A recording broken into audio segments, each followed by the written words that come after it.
एक लड़का जिसका नाम कुंदन है फ़ोन लगाता है किसी नंबर पे किसी दोस्त के लिए। गलती से वो नंबर गलत हो जाने पर किसी लेडीज़ के पास जाकर वो कॉल जाकर मिल जाता है और सामने से जब लड़की यानी कि लेडीज़ फ़ोन रिसीव करती है तो फिर लड़का बात करने में उसे उलझा लेता है। ऐसे रोज़ रोज़ उनकी बातचीत स्टार्ट हो जाती है। हालांकि नंबर गलत हुआ था, रॉन्ग हुआ था, लेकिन दोनों की तरफ से कभी इस तरफ से फ़ोन जाना शुरू हो जाता है, कभी उस तरफ से फ़ोन आना स्टार्ट हो जाता है। ऐसे ऐसे करके उनकी बातचीत प्रेम में बदल जाती है और फिर जब उनका प्रेम इतना परवान चढ़ा कि वो लड़का फिर उस लेडीज़ के घर आने जाने लगा। लेडीज़ का पति नहीं था और एक लड़की भी थी, करीब 19 से 20 बरस की उसकी लड़की थी। लेकिन फिर भी उस लड़के की जो बातचीत हुई थी उस लड़की की माँ से हुई थी जिसकी उम्र 40 साल है। ठीक है, तो वो लड़का जो है जाकर वहाँ से उस लेडीज़ से जाके मिलना जुलना शुरू कर देता है। फिर धीरे धीरे उनके बीच में शारीरिक संबंध भी स्थापित हो जाते हैं। एक दिन अचानक वो शारीरिक संबंध बना रहे थे, उनकी 20 वर्षीय लड़की उन्हें देख लेती है और उसके बाद जो गजब का खेल स्टार्ट हो जाता है वो इस वीडियो में हम डिटेल से समझने वाले हैं। तो ध्यान से वीडियो को देखना और नए चैनल पर तो सब्सक्राइब करके घंटी को ऑल पे सेलेक्ट कर लेना, क्योंकि वो चैनल है इम्पोर्टेंट और सही जानकारी रियल तरीके से आपके सामने प्रेजेंट करता है ताकि आप भविष्य में ऐसी कोई गलती ना कर पाएँ। प्यारे दोस्तों, आज की जो सच्ची घटना आपको सुनाने जा रहे हैं ये झारखंड के गुमला ज़िले से आ रही है। गुमला ज़िले में एक 12 अप्रैल को सरकारी स्कूल के पीछे एक शव बरामद होता है पुलिस को, और गुमनाम सबकी पहचान नहीं हो पाती है तो वो पुलिस अपने पास अपनी कस्टडी में सबको रखता है। 2-3 दिन के बाद वहाँ पर एक लड़का और एक बुजुर्ग आदमी आते हैं और अपने बेटे के गुमशुदगी की शिकायत वहाँ पर दर्ज करवाते हैं। तो फिर वो शिकायत लेने से पहले उस सब की तफसीली करवाते हैं, पहचान करवाते हैं कि देखिए कहीं ये तो नहीं है।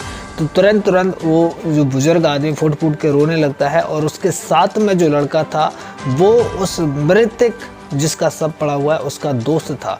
उसके दोस्त को उसके प्रेम प्रसंग के बारे में सब कुछ पता था। तो वो लड़का जो है उसका दोस्त उसे पुलिस वालों को उनके प्रेम प्रसंग के बारे में पूरी जानकारी देते हैं।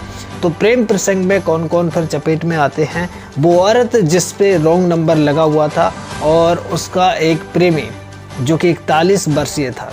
उसके बाद पुलिस अपनी जिम्मेदारी से काम करते हुए उस औरत जिसका नाम मनकौन देवी बताया जा रहा है, जिनकी उम्र 40 साल है, और उसका एक और प्रेमी जो कि गांव का ही लोकल का था, सोमा खरिया, जिसकी उम्र 41 बरस बताई जा रही है। दोनों को पुलिस हिरासत में लेती है, पूछताछ करती है। पूछताछ करने पर वो लोग पुलिस को बहलाने की कोशिश करते हैं, लेकिन जब सख्ती से कार्रवाई होती है, पूछताछ सख्ती से की जाती है, तो फिर वो अपना गुनाह को कबूल करते हुए, अपने जुर्म को कबूल करते हुए सारी की सारी सच्चाई बता देते हैं।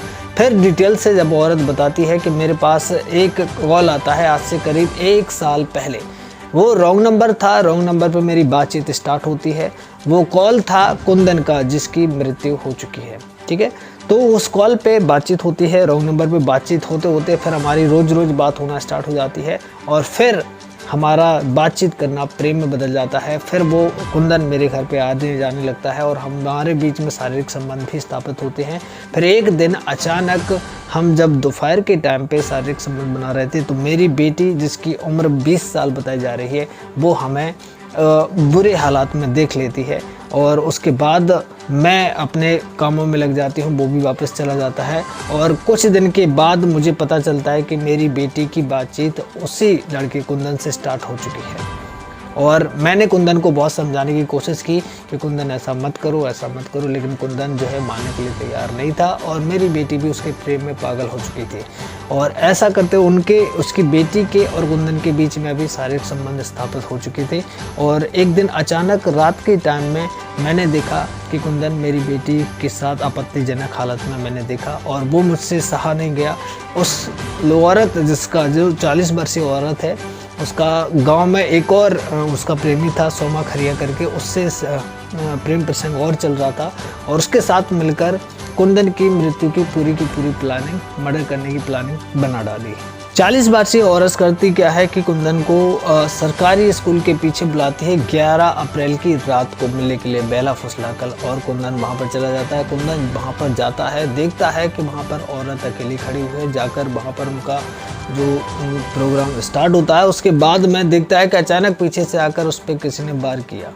बार करते ही कुंदन बेहोश हो जाता है, गिर जाता है। वहाँ पर चाकू से उसके पेट में चाकू भोंक कर गला रेत कर उसकी हत्या कर दी जाती है और वहीं पर सबको छोड़ के वो अपने अपने घर की तरफ निकल जाते हैं। 12 अप्रैल की सुबह जब वो शव बरामद होता है तब वो पुलिस उसे गुमशुदगी के रूप में केस को दर्ज कर लेती है और 3 दिन के बाद जो थाने में पुलिस वाले के पास जो बुजुर्ग और उसके दोस्त आए थे, वो बुजुर्ग कुंदन के पिता थे और जो दोस्त आया था वो कुंदन का दोस्त था जिसने इस पूरे प्रेम प्रसंग के बारे में पुलिस को बताया था।